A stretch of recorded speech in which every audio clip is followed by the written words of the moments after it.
Coach Gurney, the baseball doctor here. Today we're going to break down the swing mechanics of Joe Weintraub, Scarsdale High School outfielder, young player with a lot of upward potential.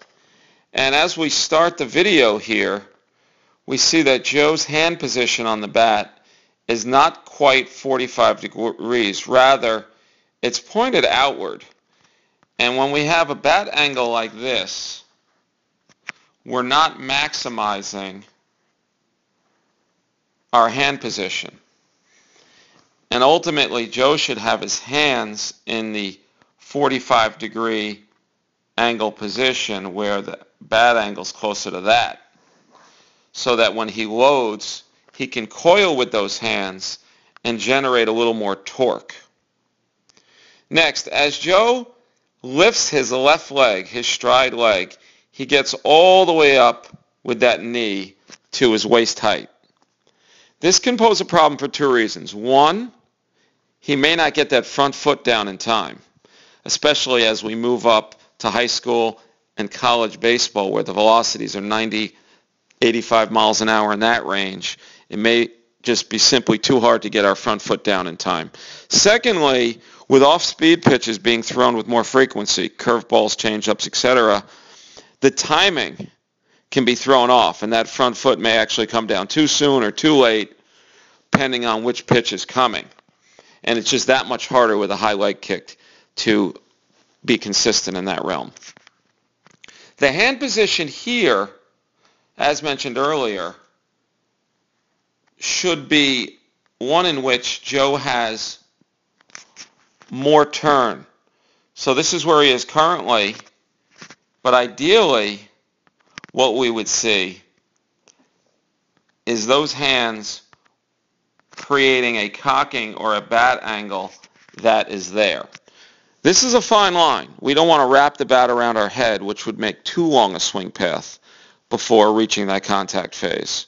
However, we do want to generate a little more of a torque and ultimately uncoiling in the move to the ball.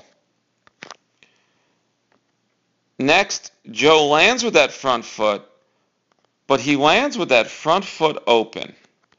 This front foot here should not be landing open as it does here. So this is going to pose a problem.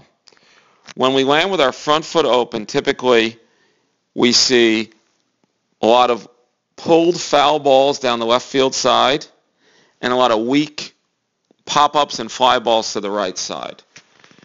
With the exception of very, very few Hall of Fame level players, major league hitters are going to land with that front foot closed. So Joe's going to want to close up that front foot and not land with it open. And as we see him get to the contact phase, he does an outstanding job of hitting here off a stiff front side, and his back leg, as you can see, is in a bent leg configuration right here. So excellent job here by Joe with his leg posture.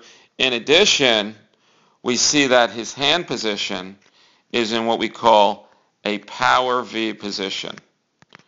Excellent power V position here by Joe, and this is where we want to be. He's also got an effective body lean where his weight is leaning over the plate, not pulling off to the left side like many young hitters do. So very happy here with his body lean, his power V position, and his stiff front side. And in the follow-through, Joe does a good job of staying on the ball and rotating through the swing. So what we're going to do next is we're going to watch Joe in full speed, and let's look for those three things. 1, the leg lift. 2, the hand turn. And 3, landing with that front foot open. So if Joe can improve these three things, he will see more consistent contact and hitting the ball with authority to all fields. Thanks for watching. The Baseball Doctor, Coach Darren Gurney.